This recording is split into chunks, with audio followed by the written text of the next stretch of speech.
متی کی انجیل اور اس کا 14واں باب جو 36 آیات پر مشتمل ہے۔ اس وقت چوتھائی ملک کے حاکم ہیرودیس نے یسوع کی شہرت سنی اور اپنے خادموں سے کہا کہ یہ یوحنا بپتسمہ دینے والا ہے، وہ مردوں میں سے جی اٹھا ہے، اس لیے اس سے یہ معجزے ظاہر ہوتے ہیں۔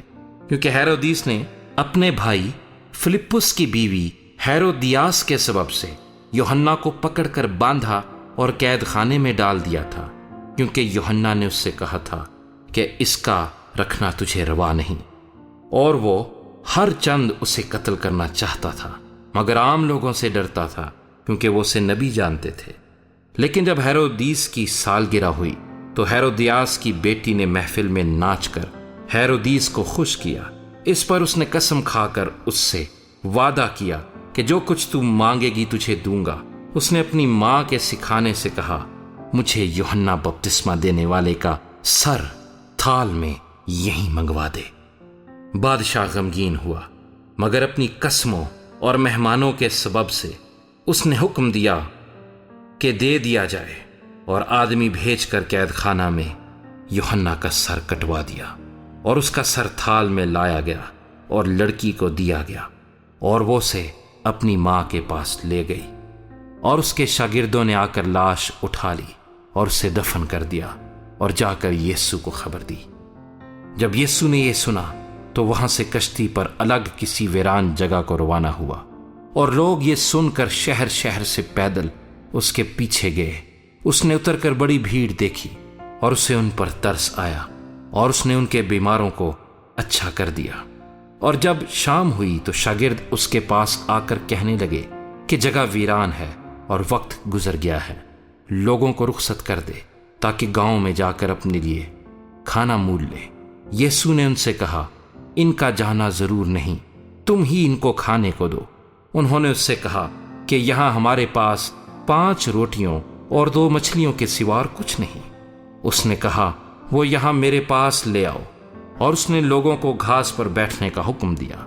پھر اس نے وہ 5 روٹیاں اور 2 مچھلیاں لیں اور آسمان کی طرف دیکھ کر برکت دی، اور روٹیاں توڑ کر شاگردوں کو دیں، اور شاگردوں نے لوگوں کو، اور سب کھا کر سیر ہو گئے۔ اور انہوں نے بچے ہوئے ٹکڑوں سے بھری ہوئی 12 ٹوکریاں اٹھائیں، اور کھانے والے عورتوں اور بچوں کے سوا 5000 مرد کے قریب تھے۔ اور اس نے فوراً شاگردوں کو مجبور کیا کہ کشتی میں سوار ہو کر اس سے پہلے پار چلے جائیں جب تک وہ لوگوں کو رخصت کرے، اور لوگوں کو رخصت کر کے تنہا دعا کرنے کے لیے پہاڑ پر چڑھ گیا۔